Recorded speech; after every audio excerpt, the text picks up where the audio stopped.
Hi, everyone. Welcome back. I'm Michael Sandler, your host on Inspire Nation, along with CJ Lou from the Fired Up with CJ show. Woohoo! Woohoo! If you've ever been anxious, afraid, or concerned, then do we have the fear reducing show for you? Today, we'll be talking about all things fear, where it comes from, why it's hiding, and what to do when it's about to strike. That plus, we'll talk about instant manifestation, a gut gone mad, iHeartRadio, and what in the world I'm not ready has to do with anything. So, welcome back to the show, CJ. Are you ready to I shine? am ready to shine. Woo! So, we're talking about fear today, CJ, and you have Okay. this penchant today and today only for wearing black. This is the only day I've worn black. I usually Yes. have bright colors. That's so weird. And I told you earlier that I went for a run and I was wearing black, and my husband mentioned it. I don't really know why I'm wearing black. And I have black pants on too. So I'm all in black. I'm not Hopefully, sure. your higher self doesn't know something. It's hard too because I have black hair, so I'm sure like I just look like a little shadow on the. If it weren't for my face, I'd look like a shadow against this white background. But it's very chic, it's very Thank sophisticated. you. Yeah, I don't know. I actually had yesterday. I was working on a goal. I was working with my dear friend Ragini, who is the spiritual coach that I go to, and I was working on a goal of allowing love in and being okay with aligning with fun.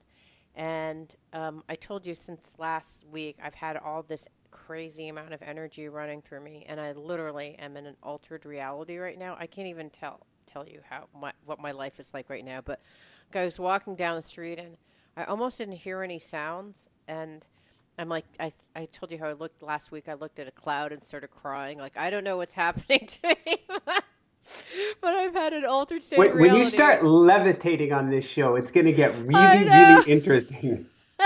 So it continues. It continues from last week. Like I don't know how to describe it to you. Have you ever had Novocaine and you touch your face, Oh, and yeah. you can't feel it, and it's like You where know did it's there, you but know you it's there, can't. but you can't. It's meat. Yeah, yeah, that's what it feels like. Or I'm eating, and actually the only downside of this particular process or transition I'm going through is I don't feel as much, including eating. So I'm eating food, and I'm like, I'm eating food. Like there's not a joy in the process of eating food. And I was talking to Ragini about it, who's gone through similar experiences, and she said, you know what? It's basically becoming less attached to things. That's a perfect way of describing because I'm not attached to eating a potato chip or eating popcorn. Like I can literally eat 10 pieces of popcorn, which is not my normal way, and be fine because I'm not attached to the taste and the process and the ritual of eating popcorn. I don't know how to describe it. It's just the weirdest state that I'm shifting into, and I kind of like it, but I'm part of it is like I'm eating coconut pie, which is my favorite thing, and I don't have the same joy associated with it. I don't know So, how to explain so it. segueing it to today's show, To is there fear. any fear or discomfort around the fact that your favorite pie doesn't have the kick it once did?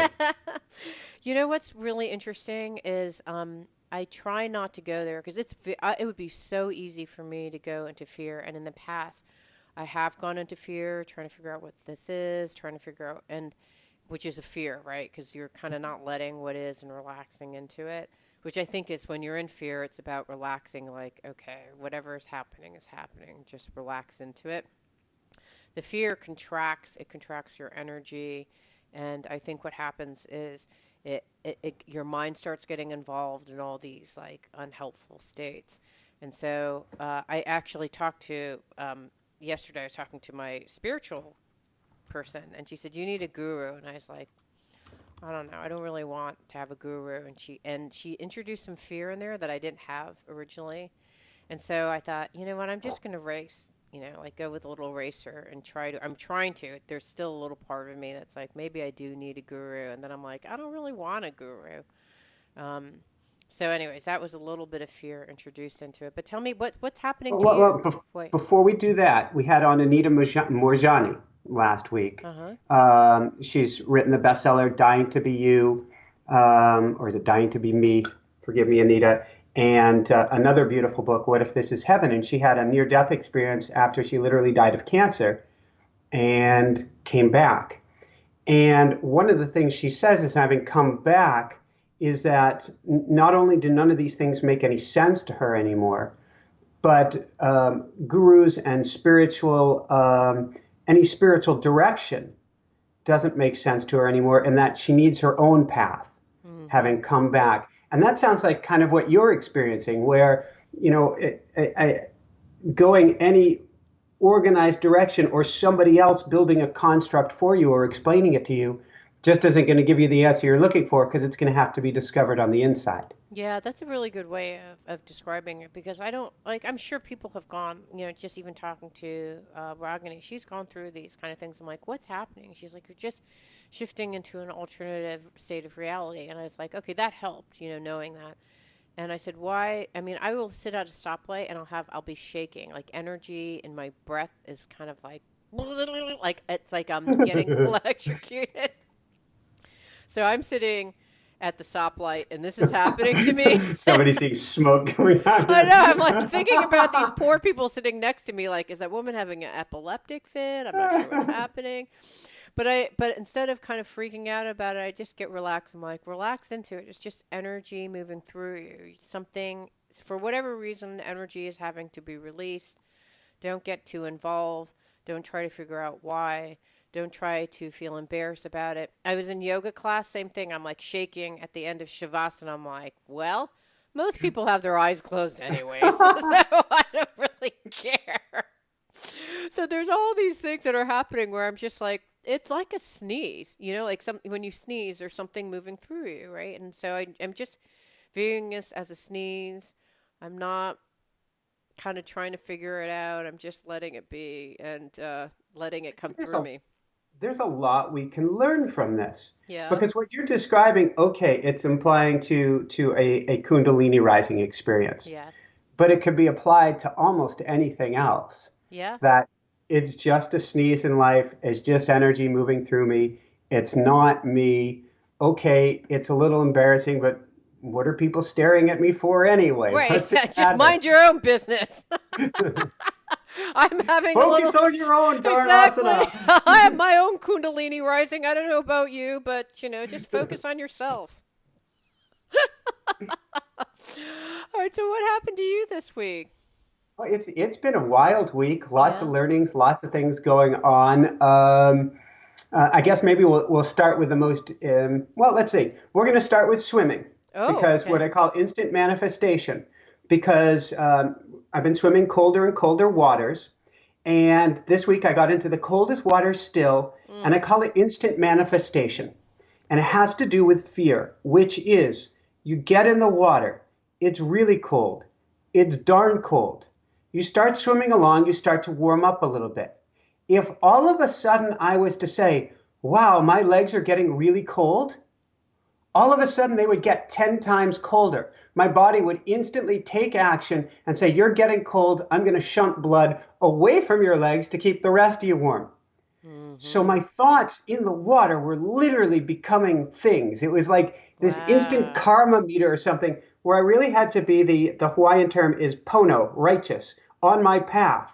I had to be really careful about what I thought Right. in the water to stay warm. So I couldn't allow fear in because the minute fear started to come in, I'd start to not cramp up, but clamp up. Basically, you go into a sympathetic nervous system response. It takes blood flow away from the extremities, puts it closer to the heart, and I'd get really cold fast. Mm. So it was this beautiful teaching, and I ended up doing what was a fantastic 30-minute swim. It was a beautiful teaching of just how important it is not to give that fear a chance, a seed to get in there. Because if I allowed that seed in there, there were going to be literal repercussions for it. In fact, now thinking about it, it's making me think of my first near-death experience. Mm-hmm. And coming back from that, I certainly had the opportunity to be in a negative place. I was Right. shattered. What I had planned on doing was all gone. My fiance was gone. It was just a mess. But if I let fear and negativity come in there, then the doctors were probably going to be right, and I was going to lose my leg or never be able to walk again. Mm. I couldn't afford the energetic or emotional drag of going into the fear place. Mm-hmm. And so I had to, it was a very conscious effort and done with a lot of meditation, a lot of mantras, a lot of work to keep out of that fear place, but it helped me to heal. Mm. And Mm. so I'm looking at these things and I'm thinking, and there's no judgment. We all have fear. This week I've had a lot of it. We'll get to that. But just how important it can be so that you're not dragging on yourself for healing, for shifting your life, for changing to the next year, for feeling better, or particularly if you're in the water in a dangerous situation. Oh, Jessica wanted me to say, don't try this at home. And I'm like, I don't think people are going to want to throw themselves in cold water. Yeah, no thanks. Well, it's interesting, with this whole numbing feeling that I'm having right now, where I can't. It's not just my face and my teeth and my mouth. It's everything is numb, and I can feel my This might knee. explain the black. Yeah, maybe. What, but do you think that explains the black? How so? Yeah, I think so. Huh. There's the energy isn't as high, as bright as kind of the energy of numbness to me would be a gray or a black. No, that's interesting. I don't feel numb like dead to the earth. I feel actually peaceful, like resting, peaceful, some weird kind of sense of peace. Black might also be rest in peace, but we Yeah, won't go there. yeah, no, let's not go that far.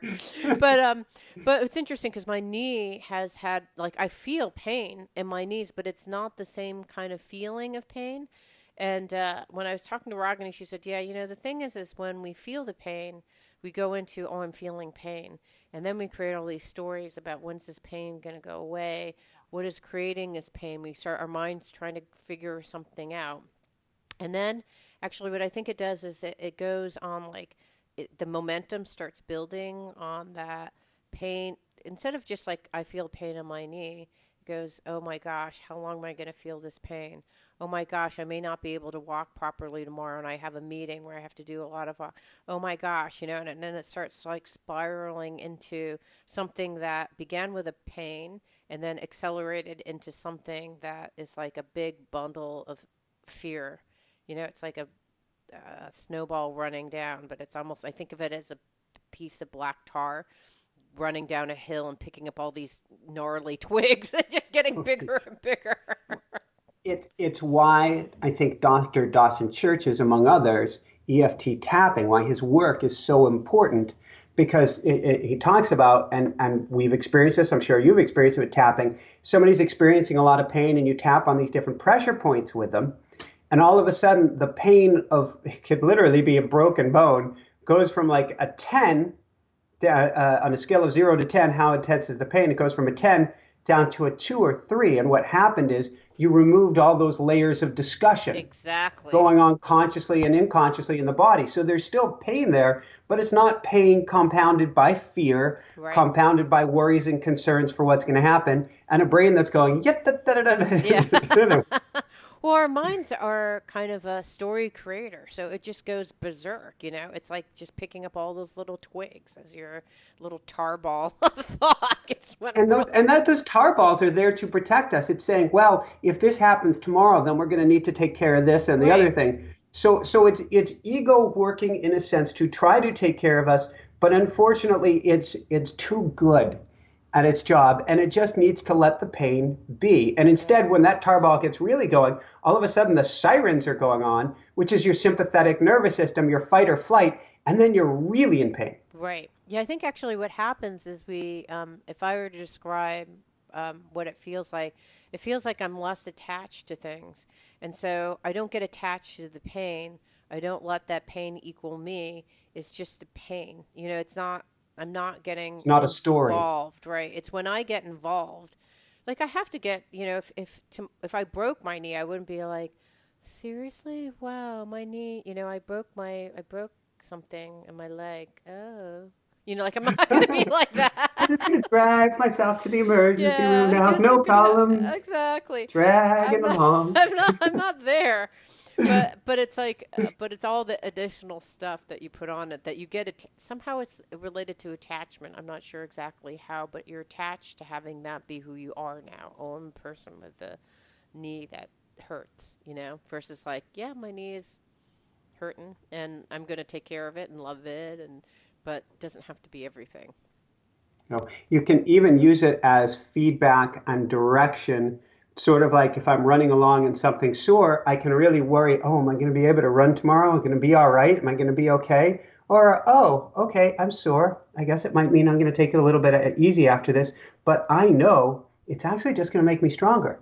Yep, And I'm absolutely. actually just adapting, which is a completely different reframing of a situation. And whether it's a knee or an experience at work or with friends or with family or with finances, these situations, if we can overcome them, and if you're here listening to this, it means you've overcome everything until this point, you can actually grow stronger from it. Hmm. So we can flip it on its head, turn that dial kind of upside down, and get a positive out of it if we're not running that story you're talking about. Yep, absolutely. Okay, so what happened with your gut?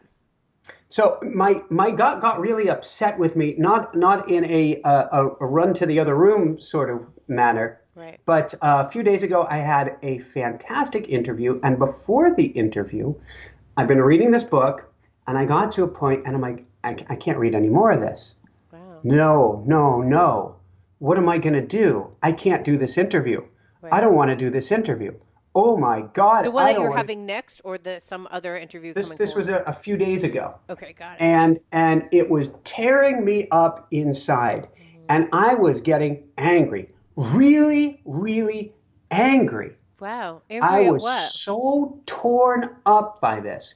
And I was supposed to do a run beforehand, and I hadn't had time, just hadn't worked out. I was going to get to it later in the day. No big deal. And I'm going, I need to get out to nature now. I need to get out to nature now. Why Wow. am I reading this book? And I'm like, I'm having like a little volcanic meltdown on myself. I throw myself out the front door. I pace up and down the neighborhood, go back inside, go back to the book. And I'm like, no, I can't do it. No. I run back outside. I'm ready to go up and down the street. Ah!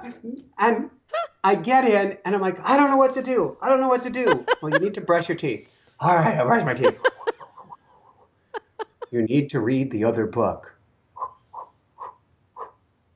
Huh? You need to read the other book. Huh. You're kidding. And I went and I immediately got on Kindle this author's other book, his first book. This was his second. And I'm like, no wonder I Oh. needed to read this book too. There's a beautiful interview to be done here. It all Wow. perfectly makes sense. It is so crystal clear now. And I'm going, so what you're saying is this anger and this fear was your gut's way of trying to get you to listen, and you would have listened probably better out on the trails in a nice quiet place, but couldn't get your attention. And so my gut was tearing me apart, trying to get me to hear it. Now, I Wow. would have preferred English, Right. flashing letters on the screen, read other book, Right. rather than Wow. the emotions involved. But it was fascinating. And I've had several good prayer sessions, so to speak, afterwards going, come on, we got to find a way to communicate better here. And we did have Colleen Moreau on yesterday talking about spiritual telepathy and being able to really get in touch with your higher self. And I'm going to try some of the things that she recommended. Yeah. But it turns out the fear and the fear, anxiety, and anger weren't at all what I thought they were. Mm. They were Mm. like creative angst, a powerful emotion coming from beyond me that was, trying to get my attention first with a feather, then with a rap on the head, and then with just these major hammer blows to the gut, trying to tell me to take action. Wow, that's so interesting. So now, having read the first book, do you still have the same reaction to the second book? Oh Or no, and the interview went phenomenally well. There was more emphasis on book number one versus book number two, although the key points in book number two were used. It was this the perfect bridge? synergy, perfect bridge. Thank you, perfect word for both books. But where I was going with book number two was the quote unquote wrong direction. Now I pray before each show, and I ask for guidance and a direction, and I ask to be St. Francis of Assisi, instrument of thy love, instrument of thy peace. Please help me to help others today. Please help me to help my audience. Please help me to help my guest. And in where I was going with book number 2 wouldn't have been nearly the same interview as doing it this other way. And the other way produced something really, really special. So I think for whatever reason, I hadn't gotten all my ducks in a row to get out early and get to the trails that morning. I think that would have made a difference. I think for the next time around, like yesterday, I had another interview where I was shaking and nervous beforehand, and I was able to correlate that with, I think my guest is shaking and nervous right now. Oh, wow. And that turns out that is exactly what it was. Wow. And we spent some time helping get everything figured out. And I'm more cognizant now that when you give this prayer of helping others, of connecting with their higher self, that you may get more than you bargained for, because they may be nervous for the interview themselves. And so what it's really helped me this week is to see that I need to step back from the emotions. And I've told people this before. First off, ask, whose is this? But I guess maybe the bigger question is to ask, is this mine? And where is this coming from? Because I was so angry with myself. It was Monday or Tuesday this week. I was like, I guess it was Tuesday. I was beside myself, as in, you're a screw up, you're a failure, you've ruined everything. All of these weird, bizarre things which have no basis in the reality I'm working and living in. And it was just, I wasn't able to step back and say, wait, you're really upset right now. Maybe it's just that we're 1 degree off. And we I talk about gears get shredded if they're only 1 degree off. And yet if you put the gears in place, they go into sync and they move so much more, and so smoothly. Just 1 tiny degree. But you need to be able to step back from that. And I was going, I've got to get this done. I don't have time to take quiet time. I need to keep going, because I've got to get through this book. I'm a little bit, I can feel it here. If I had stepped back from it, took some deep breaths, and really gone for a walk, not pacing up and down the road like a loon, internally like a loon. Nobody else saw that I was like a loon, hopping up and down inside of myself. Wow. Okay. Wow. So was this part of the whole I'm not ready? Is that part of the I'm not ready. We taught yesterday our first podcast launch accelerator class. Yay. And woohoo, it was really fun. Beforehand, Jessica gave me a slideshow. I've never taught this class before, even though I really know the material, but I've never taught the class. I'm not familiar with her slides. It's a live audience, so to speak. They're going to be able to interact with me. And I was very nervous. And Jessica's like, so are you going to prepare for this? And I had looked over the slides, and it wasn't reading as English. I'm like, I can't read right now. And so she goes, what are you going to do? And I said, what I'm going to do is not try to prepare for the class. I said, what I'm going to do is I'm going to do the same thing I do for my swims at the moment, which is I'm going to jump into the deep water, into the cold water. And once I'm in the cold water, I will figure out what to do. I will swim at that point. But if I spend all this time worrying about the cold water that I'm going to jump into, then I'm never going to be able to get into it. And so I kind of detached, unhooked from the fear, and said, it's sort of like coaching myself into the waters lately. I'll get ready to get in the water, and I'll say, you're not even going to think about it. You're just going to go step, step, step, dunk, go. Right. And so that's how I approached this yesterday. I let go of the fear. I recognized it was still there on some level. Did a little bit of a sit. And then before the class, I went step, step, step, dunk, go. Wow. And it went great. Yeah. It went beautifully. There are a couple awkward moments, but what helps with the awkwardness is when you start at the beginning, you go, this is my first time doing this. Please bear with me. Right. And people give you a break for sure.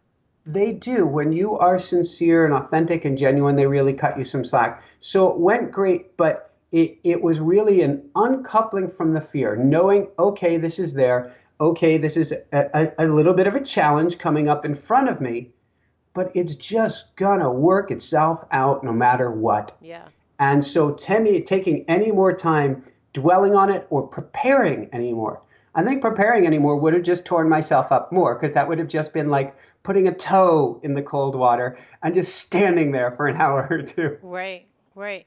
Isn't that fascinating? I ran into this woman when I was doing my TED interview or TED presentation, and she said, I just show up. I don't do any presentations. I just don't do any notes because I'm showing up for what needs to be present and happen at that moment. And I have no idea where it's going to go until I arrive. And that takes a lot of courage and a lot of faith because in some ways that's really what we should be doing all the time, just showing up and then seeing what needs to happen.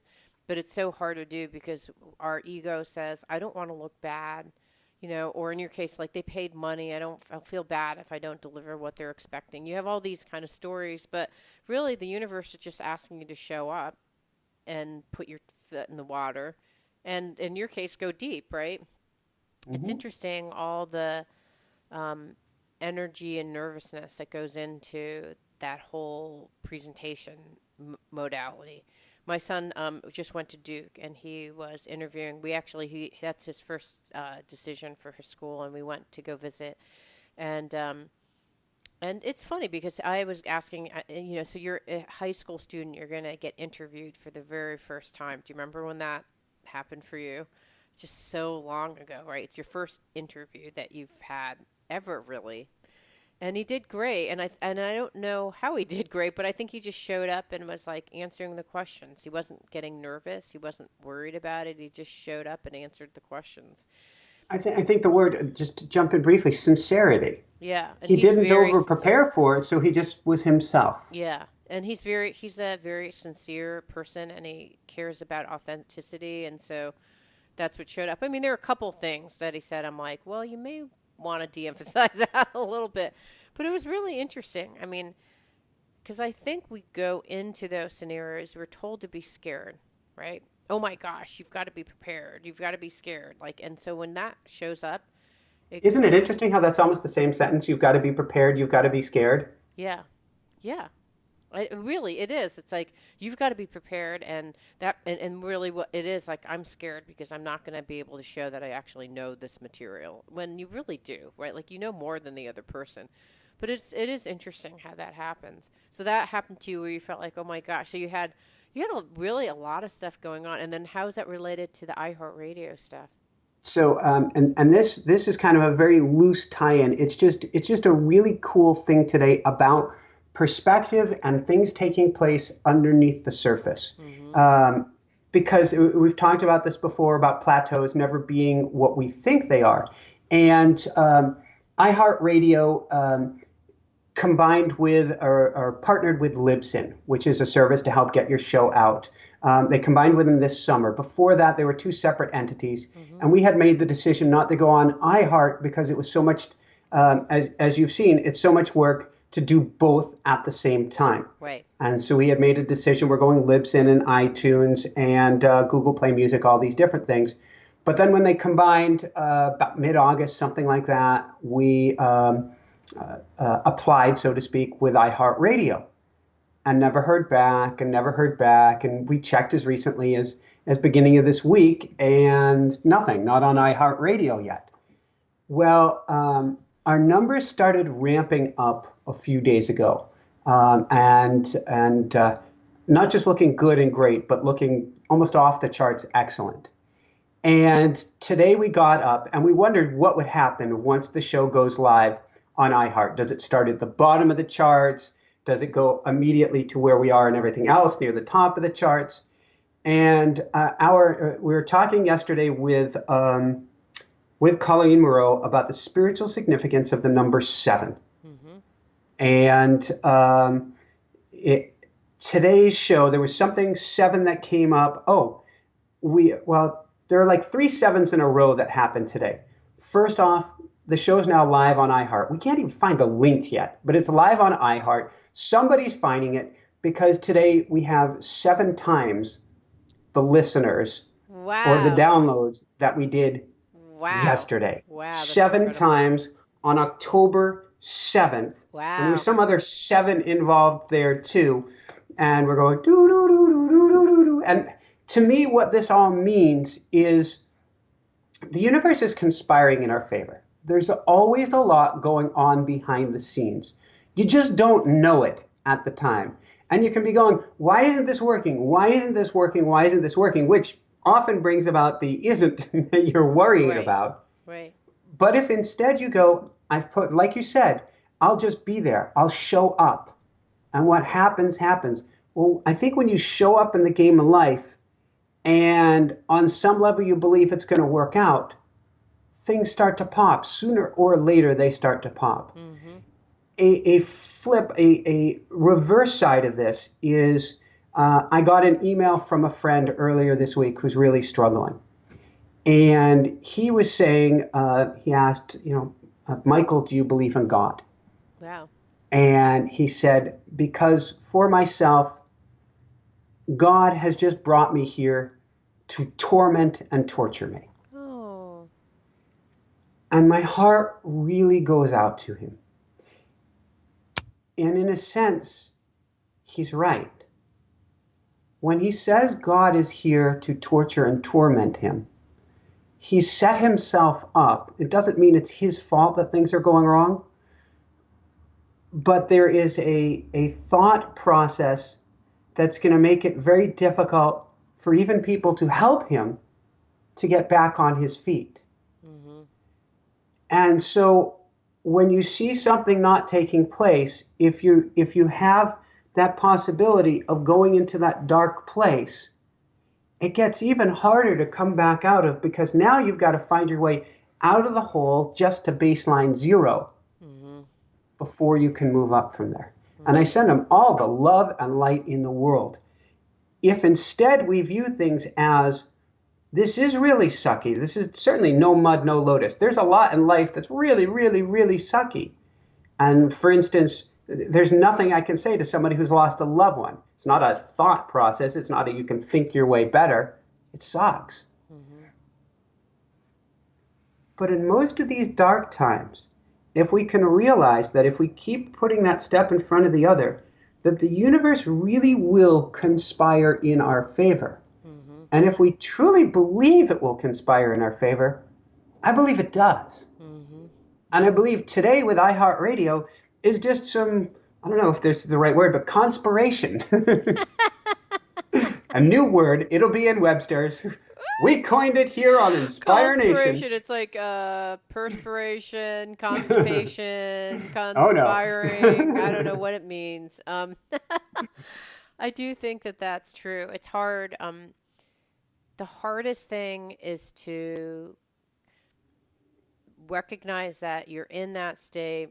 It's really hard to recognize that you're in that state and to actually then like there's more energy that's involved because it's almost like okay, if you go back to the tar, there's so much tar on you that all you do is you see like a black coat of thicky, sticky, icky tar. And it takes and it feels it takes a lot to actually recognize that. And then it feels like it's going to take a lot to take it off. And really, it's just a thought by thought. Just like you were saying when you were going to the water, it's one thought after another, one step after another, saying, okay, I can do this. Okay, things are going to change for the positive. Okay, there is a God, and that God is here for me. Like just every day, little steps. You know what I mean? But it's so hard. It's hard to just see that little light at the end of the tunnel when you have had a series of things of hardship. It really, really is hard.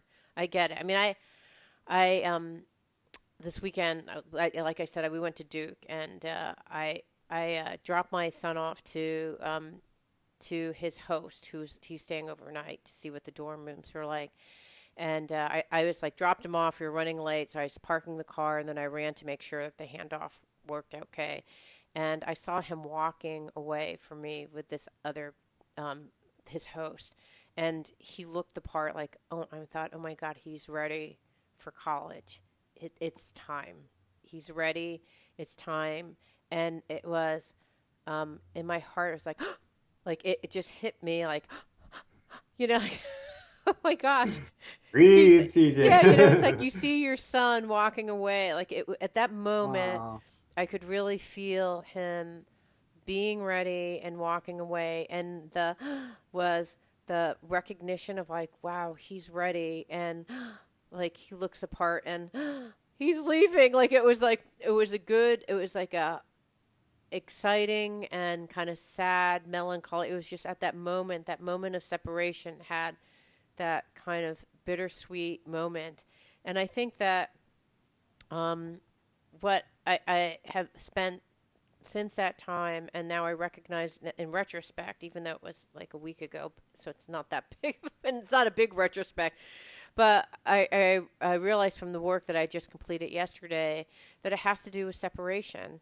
And so when we think that we are separate from a higher being, God, the universe, and we're all Yes. alone, that's when it hits you the hardest, right? It's like, why am I not loved? Why am I not good enough? Why am I separated from God or a higher universe? And we never really are separate, but that moment when we think that we are separate, that's when the fear, comes in.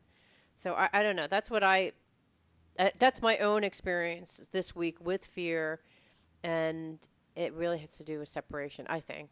I am so glad you brought that up because that really is what it all comes down to. If Yeah. we really knew who we truly are, and if we really knew that we are all connected, that is not what we were taught as kids as a dog eat dog, fight against nature, fight to survive. If we realize that we are supported and loved, it's a complete and total game changer. It doesn't mean that the alarm system doesn't go off in our brain. It's a lizard brain. The amygdala is there to protect you in some physical sense, and the wiring gets in your way.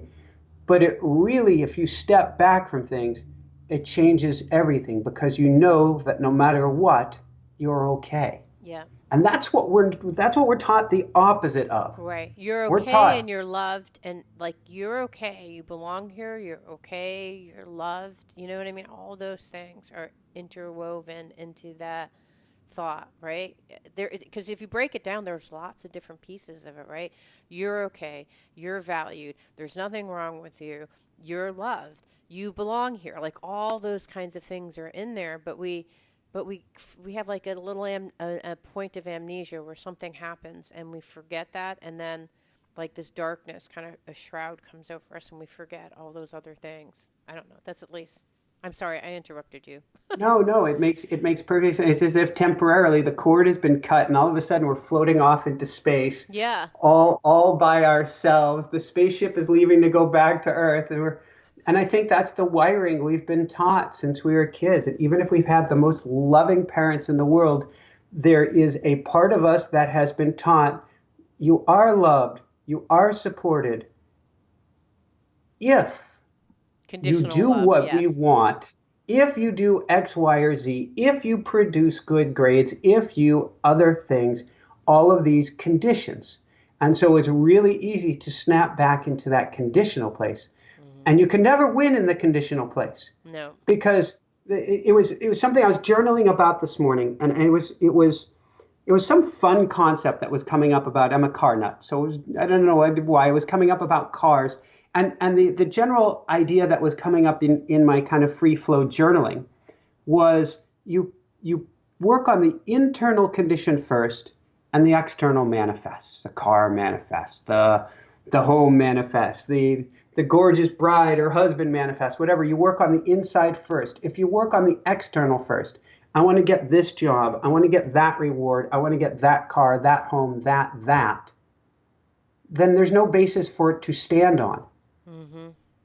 Then Hmm. it really gets to come from the inside first. So when you get that you are truly loved, you are truly great, you are truly infinite, divine, the superlatives go on, and you know that on the inside, then you have a tremendous basis on which to build one heck of an empire. Forget about a little deck of card homes. You can build so much when you get that foundation down. So to me, what that means is in all of our struggles and all of our challenges, go back to the mat, go back to meditation, go back to prayer, go back to the inner journey. Any of the things that you've heard on my show, on Fire It Up with CJ, any of these things, grab one, grab all of them, grab the kitchen sink, and dive deep into the work of yourself.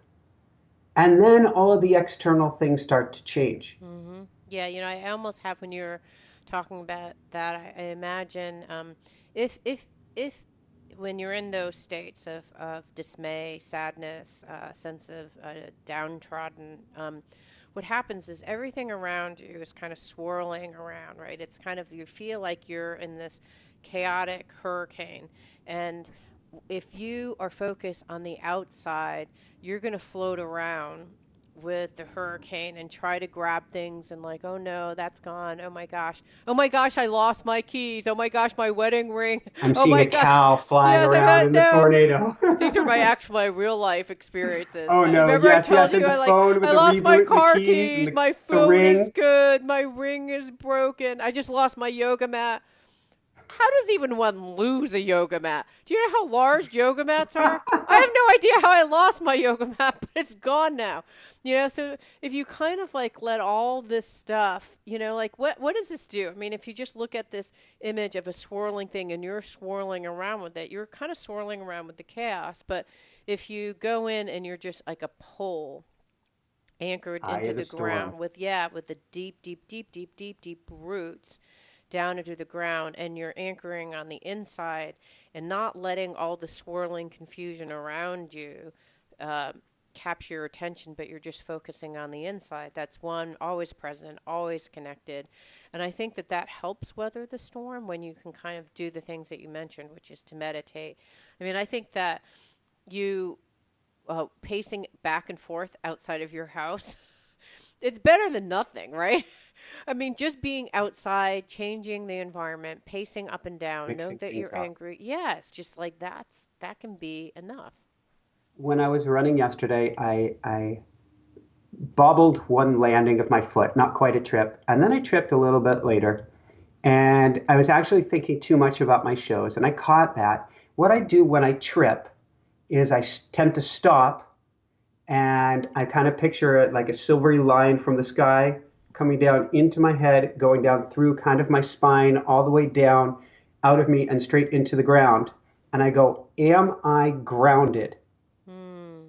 Yes, I'm grounded. Like, am I present? Yes, I'm present. And do that before I allow myself to continue. Hmm. And so that's kind of an anchoring from that swirling. A takeaway I got from Colleen Moreau yesterday that I'm going to be practicing on is that you have your higher self. I pray to my higher self, our soul. It's kind of it's here, but it's also doing its own thing. And we don't necessarily do what is in our soul's best interest, so to speak, all the time. We're not always in that soul alignment, that place of full connectivity. And what I really got out of her is, and she has 12 beautiful meditations in her book, all designed to help us connect with our higher self. Hmm. And so when that swirling is going for me now, and now I'm doing it even without the swirling, because I don't want to repeat of earlier this week with Gut Gone Mad, Right. is I'm like, all right, higher self, I recognize you're up there.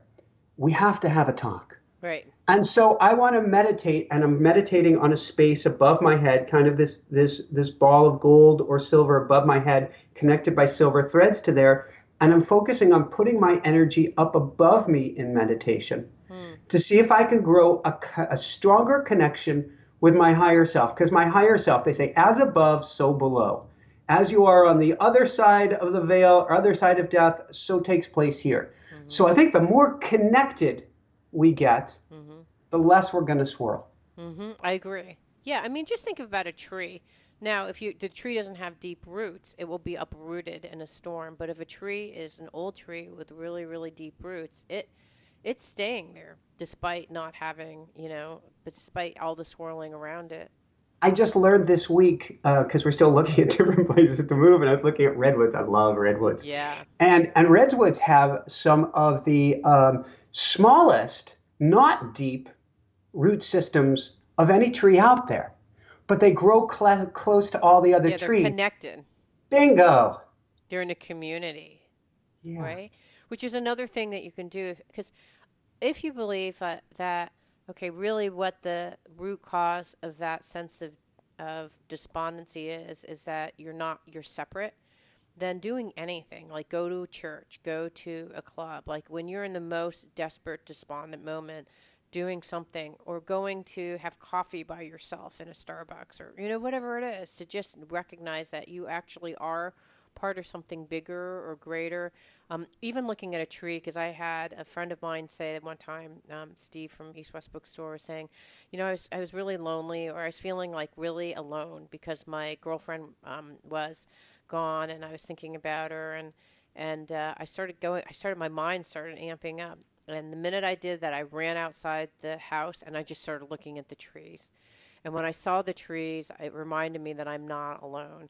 And so whatever it is that it could be, whether it's, like I said, go to church, just being with another person makes you recognize that you're not alone, I think.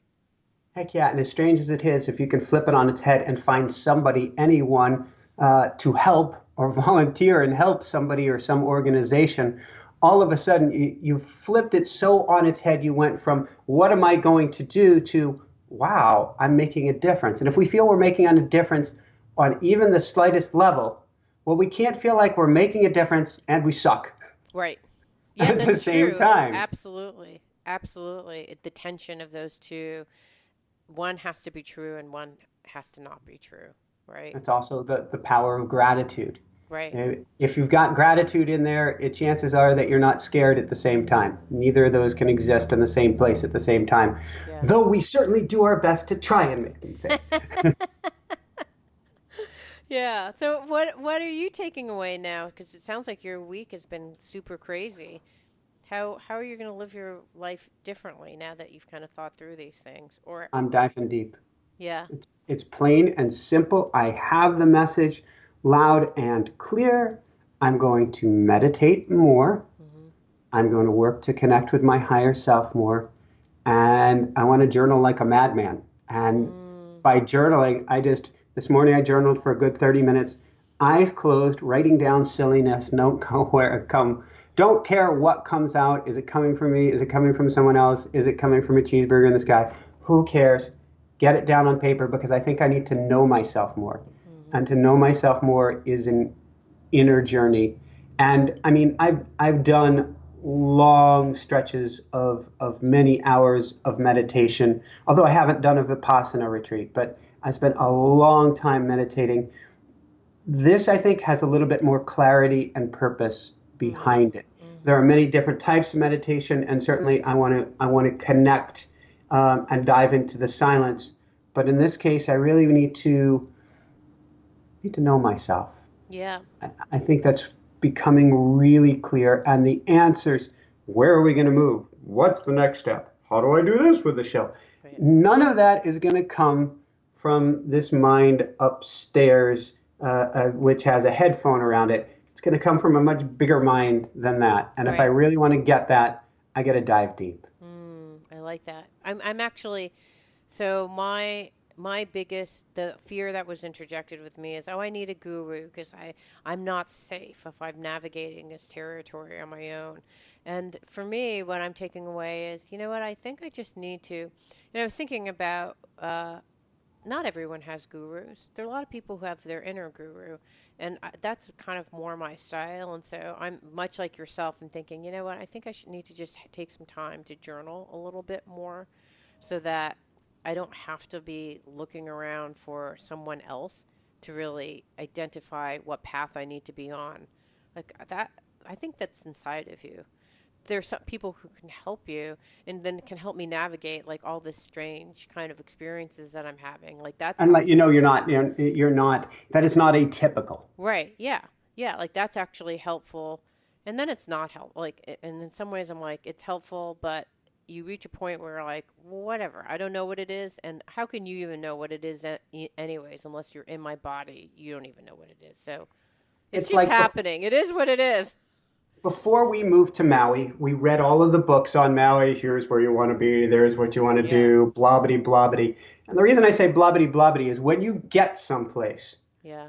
no matter what anybody else has told you, pointed out, given advice, or said you have to do this, that, or visit this, that, or the other, your perspective is going to be yours and yours alone. It's sort of like all the books or geocartographers, anybody in the world can say, Michael and Jessica, you belong in XYZ town. And we get to XYZ town and it's completely up for grabs based on how we feel. Mm-hmm. No matter how much of an expert anybody else is. Right. Right. Agreed. Yeah, and then that's kind of been my modus operandi. So I don't really know this whole idea of go follow a guru. It's like it doesn't hit in any level. I'm not picking on gurus, but when I hear you say that, the energy that I'm hit with, go follow a guru, sounds like what Anita Moorjani was talking about in her new book, What If This Is Heaven? And what she's talking about is when you go to the medical system, and there's a time and a place for medicine. Medicine is certainly, speaking here personally as Michael, saved my life more than a time or two. So there's a place for it. On the other hand, conversely, it's very easy to become disempowered. They're the expert. They know best. And if you're listening to this show, you should never give your power away to anyone. Right. And so when I hear you say, should I find a guru?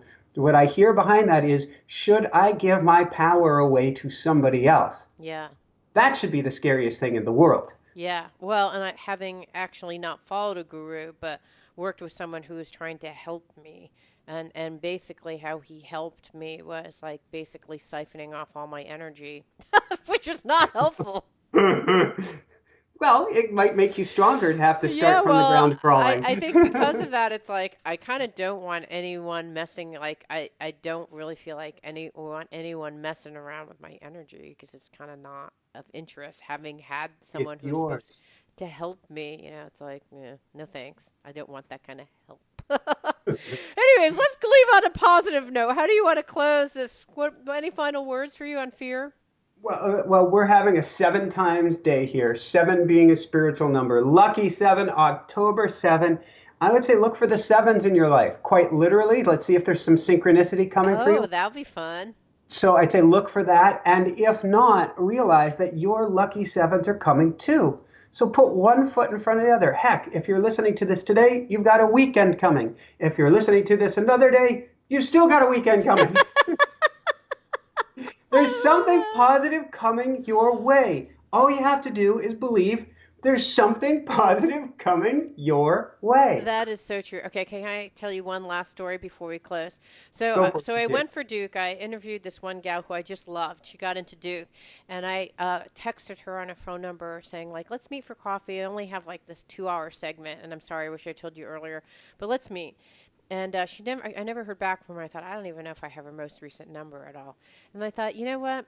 It's okay. If you're meant to meet with her, it will just happen.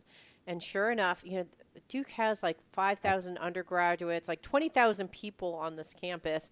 And the day that I actually had a little bit of time to talk to her, at that moment, she just appeared out of nowhere. So just stuff happens. Like if it's meant to happen, it will happen. And you just have to have faith, because I thought, okay, if it's meant to happen, it will happen. And if it won't, it won't. So that's just the way it will work. And then, boom, it happened. I love it. And on that positive note, for everyone out there, this is Michael Sandler and CJ Lou from the Fired Up with CJ show. Woo-hoo-hoo! Saying, be well, have fun, let go of the fear, and let whatever happens happen. And shine bright. Woohoo! It means so much to me that you're listening to the show, and would love your support in any way by giving me comments below, or to subscribe to the show, or share the show with friends. Thank you again for your support. Love and blessings.